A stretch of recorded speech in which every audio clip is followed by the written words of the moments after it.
Bonjour à tous et bienvenue dans ce tuto où nous allons appréhender l'installation de JetClouding sur votre machine serveur. Machine qui peut être un Windows Server bien sûr, 2003, 2008, 2012 voire 2016, mais qui peut être aussi un Windows XP Vista 7 8.1 ou Windows 10.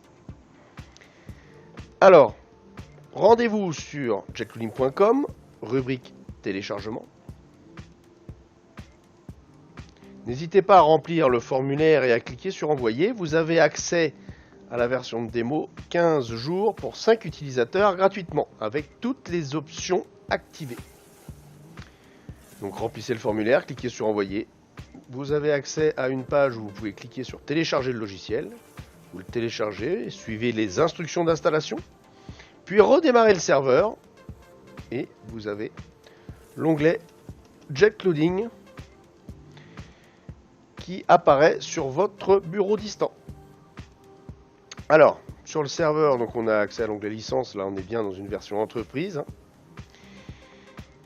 Le but du jeu est donc de créer des utilisateurs sur le serveur, de créer des applications que nous allons nommer et qui vont rechercher le point exe permettant de lancer ces applications, et enfin d'assigner les applications aux différents utilisateurs pour qu'ils puissent se connecter à distance de manière simultanée.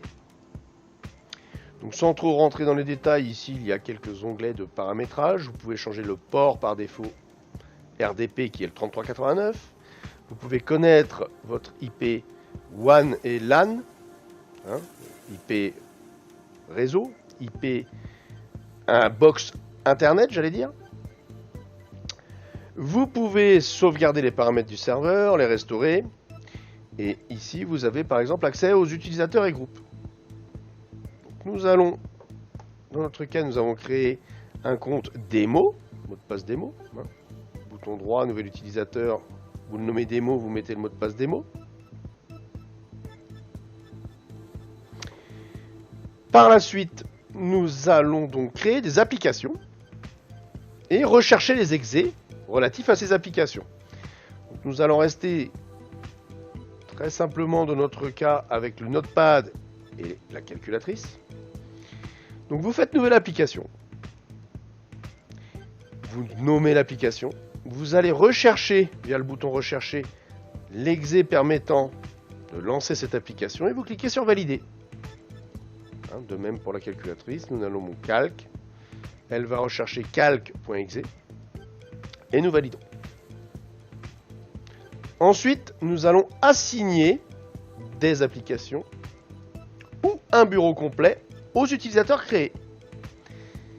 C'est très simple. Si vous souhaitez avoir un choix d'applications, vous cliquez sur le floating panel, qui est un panneau à gauche de l'écran qui va contenir les différentes applications qui vont s'afficher sur le PC distant.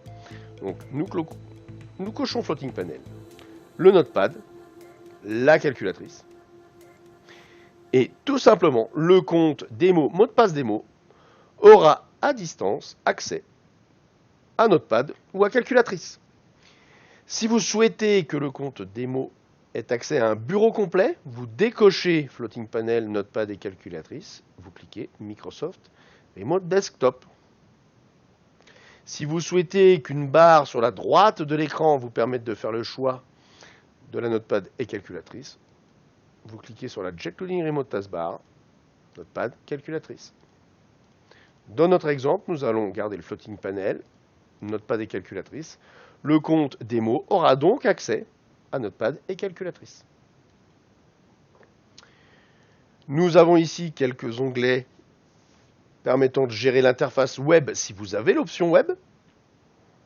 C'est donc la possibilité de vous connecter via un mini portail web installé lors de l'installation de JetClouding, de vous connecter donc en mode web, c'est-à-dire que votre bureau complet, vos applications partagées sont encapsulées dans un navigateur HTML5.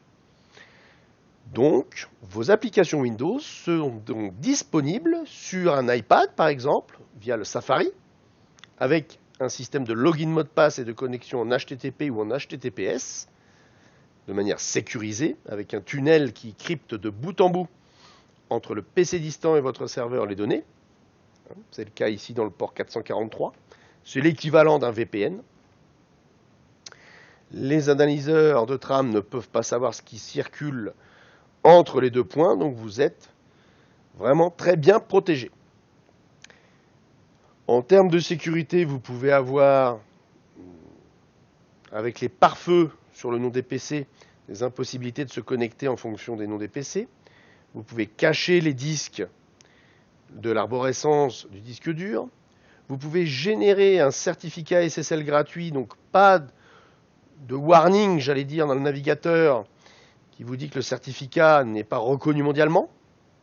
Donc ça, c'est très intéressant.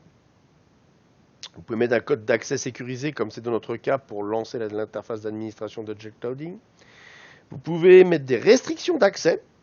Donc si vous souhaitez que vos collaborateurs n'aient plus accès à distance à leurs applications ou au bureau après la fermeture de la société, c'est possible. Et le RDP Defender est un petit add-on qui bloque les IP qui essaient de se connecter au serveur avec des logins mots de passe erronés. Donc ça, c'est très intéressant. Voilà, par exemple, toute une liste de personnes qui ont essayé de pénétrer sur le serveur et qui ont été bloquées. Ici, ce sont des options avancées concernant le portail et la répartition de charges pour les très gros réseaux où vous pouvez avoir une ferme de serveurs. Et ici, l'onglet licence, où vous avez la possibilité d'activer votre licence, de faire un audit du système actuel et de vérifier les éventuelles mises à jour de Jet Clouding. Dans un prochain tuto, nous allons donc voir les différentes méthodes de connexion à ce serveur sur lequel nous avons donc configuré un compte démo, mot de passe démo, et qui peut être accédé à distance avec les applications Notepad et Calc. À bientôt.